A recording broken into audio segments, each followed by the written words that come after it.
ഇപ്പോൾ 2 വർഷം മുന്നേ ഉള്ള സഞ്ജു സാംസൺ അല്ല ഇപ്പോൾ.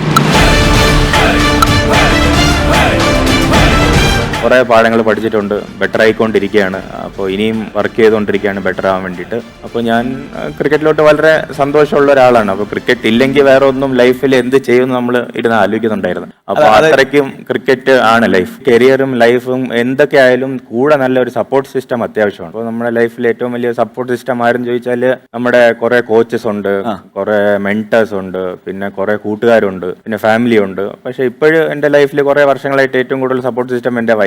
ഫ്രണ്ടിലൊന്നും വരാതെ ഒന്ന് ബാക്കി ഇരുന്ന്, പക്ഷെ നമുക്ക് എപ്പോഴും അവൈലബിൾ ആയിട്ട്. അല്ല, പുള്ളിക്കാരി പഠിച്ച് എവിടെ എന്തോ വലിയ സംഭവമൊക്കെയാണ്, ഡിഗ്രി ഒക്കെ എടുത്ത് BA കെമിസ്ട്രിയോ എന്തൊക്കെയോ ആണ്, MAയോ എന്താണ് MA first class 3rd class എന്തോ വലിയ സംഭവമൊക്കെ പഠിച്ച് വലിയ പാസ്സായ ആളാണ്.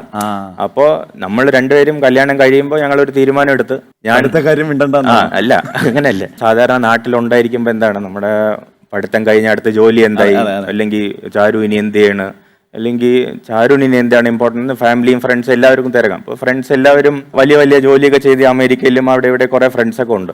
പക്ഷെ ചാരു ഇപ്പോഴും പഠിത്തം കഴിഞ്ഞ് നല്ല രീതിയിൽ പഠിത്തം കഴിഞ്ഞ് എൻ്റെ കൂടെയാണ് വീട്ടിൽ. അപ്പോൾ അതിന്റെ ബാക്കിലുള്ള തീരുമാനം എന്തെന്ന് വെച്ചാൽ എൻ്റെ കരിയറിനെ സപ്പോർട്ട് ചെയ്യാൻ വേണ്ടിയിട്ടാണ്.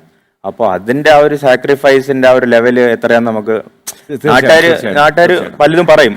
അതെ, ചാരു ഇത്രയും പഠിത്തമൊക്കെ കഴിഞ്ഞിട്ട് ഒന്നും ജോലിക്കൊന്നും പോകുന്നില്ലല്ലേ മോളെ എന്നൊക്കെ ചോദിക്കുന്ന കുറെ ആൾക്കാരുണ്ട്. പക്ഷെ നമ്മുടെ പേഴ്സണൽ ലൈഫിൽ ഞങ്ങൾ ഒരു മാരീഡ് കപ്പിലാകുമ്പോൾ എന്നെ സപ്പോർട്ട് ചെയ്യാൻ വേണ്ടിയിട്ടാണ് ചാരു എൻ്റെ കൂടെ നിൽക്കുന്നത്. അപ്പോൾ എൻ്റെ കൂടെ ട്രാവൽ ചെയ്യാൻ എപ്പോഴും വരും, കളിക്കുമ്പോൾ. സിംബാബ്വേയിലൊക്കെ ഞങ്ങളൊരു ടൂർ പോയിരുന്നു കേട്ടോ, ഇന്ത്യ ടീമിന് വേണ്ടി. അപ്പോൾ സിംബാബ്വെ എന്ന് പറഞ്ഞാൽ ഹോട്ടലിൽ നിന്ന് പുറത്ത് ആരും ഇറങ്ങൂല, സെക്യൂരിറ്റി സിസ്റ്റം കാരണം ഇന്ത്യൻ ടീമിന് ഹോട്ടലിന്റെ പുറത്ത് ഇറങ്ങിക്കൂടാ. സാധാരണ കളിയൊക്കെ ഉണ്ടാവും, സൗത്ത് ആഫ്രിക്ക, ഓസ്ട്രേലിയ, അവിടെ ഇവിടെയൊക്കെ പോകുമ്പോൾ എല്ലാവരുടെയും ഫാമിലി എല്ലാവരും വരും. അപ്പോൾ ഞാൻ ഇന്ത്യൻ ടീമായിട്ട് സിംബാബ്വേയിൽ പോയപ്പോൾ ഫാമിലി ഒന്നും കാണാനില്ല ഇന്ത്യൻ ടീമിന്റെ. പക്ഷെ എന്റെ കൂടെ ചാരു ഉണ്ട്. അപ്പോ എന്റെ കൂടെ ആളുണ്ട്. അപ്പൊ കാരണം എനിക്ക് ഒരു സപ്പോർട്ടിന്റെ ആവശ്യമുണ്ട്, എനിക്ക് എന്റെ ഫ്രണ്ട്സ് അല്ലെങ്കിൽ എനിക്ക് നല്ല ഫീൽ ഇരിക്കണമെന്ന് എന്റെ അത്യാവശ്യമാണ്.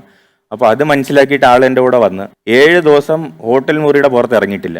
ഞാൻ ഗ്രൗണ്ടിൽ പോവും, ഗ്രൗണ്ടിൽ നിന്ന് കളി കഴിഞ്ഞ് വരും, പ്രാക്ടീസ് ചെയ്യാൻ പോകും, പ്രാക്ടീസ് കഴിഞ്ഞ് തിരിച്ചു വരും. പക്ഷെ ആള് ഇറങ്ങിയിട്ടില്ല.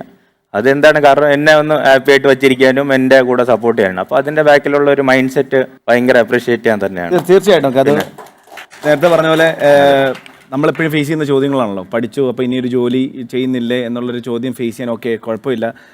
ഞാൻ എൻ്റെ ഹസ്ബൻഡിൻ്റെ കൂടെ ആളുടെ സന്തോഷത്തിന് വേണ്ടിയിട്ട്, ഞങ്ങളുടെ ഫാമിലിക്ക് വേണ്ടിയിട്ട് ആളുടെ കൂടെ സ്പെൻഡ് ചെയ്യുന്നതാണ് എൻ്റെ സന്തോഷം എന്ന് പറയുന്നത് എല്ലാവരെ കൊണ്ടും പറ്റുന്ന കാര്യമല്ല. ചാരു അടിപൊളി. ഒരു ക്യാരക്ടറിന്റെ ഒരു കോൺഫിഡൻസും കൂടെ ആണല്ലോ. നാട്ടുകാർ എന്ത് വിചാരിക്കും എന്നുള്ളൊരു ചിന്ത വിട്ടിട്ട് അതിനെ ബ്രേക്ക് നമുക്ക് ആവശ്യം എന്താണ് അതിനനുസരിച്ച് ചെയ്യുന്ന ഒരു വലിയ സംഭവം തന്നെയാണ്.